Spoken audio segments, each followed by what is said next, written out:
দরজায় কড়া নাড়ছে ত্রয়োদশ জাতীয় সংসদ নির্বাচন ও গণভোট।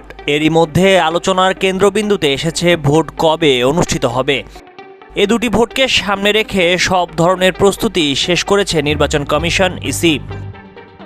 জানা যায়, আগের 12টি সংসদ নির্বাচনের মধ্যে দ্বিতীয়, দশম, একাদশ ও দ্বাদশ নির্বাচন অনুষ্ঠিত হয়েছে রোববার। অষ্টম ও নবম নির্বাচন হয়েছে সোমবার। প্রথম, তৃতীয়, পঞ্চম ও সপ্তম নির্বাচন হয়েছে বুধবার। আর চতুর্থ ও ষষ্ঠ নির্বাচন অনুষ্ঠিত হয়েছে বৃহস্পতিবার। সার্বিক হিসেবে 8 বা 12 ফেব্রুয়ারি তারিখই বেশি আলোচনায় রয়েছে। এদিকে প্রধান উপদেষ্টার প্রেস সচিব শফিকুল আলম বলেছেন, একটি অবাধ, নিরপেক্ষ ও সুষ্ঠু নির্বাচনের লক্ষ্যে সরকার কাজ করছে। আগামী 15 ফেব্রুয়ারির মধ্যে সকল রাজনৈতিক দলের অংশগ্রহণে দেশে নির্বাচন অনুষ্ঠিত হবে।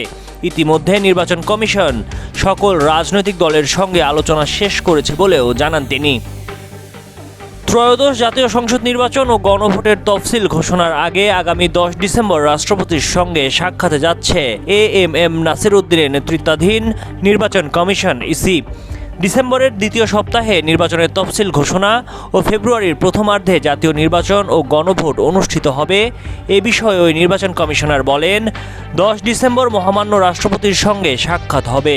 এর 2-1 দিনের মধ্যে তফসিল ঘোষণা হতে পারে। প্রথা অনুযায়ী তফসিল ঘোষণার আগে রাষ্ট্রপতির সঙ্গে সাক্ষাৎ করে তা চূড়ান্ত করা হবে। সংসদ নির্বাচনকে সামনে রেখে শুরু থেকেই সব প্রস্তুতি নিয়েছিল নির্বাচন কমিশন। তবে সরকার থেকে গণভোটের ঘোষণা আসায় অতিরিক্ত ব্যালট পেপার, অতিরিক্ত গোপন কক্ষ, বাজেট বৃদ্ধি এমন আরও বেশ কিছু প্রস্তুতি নিতে হয়েছে।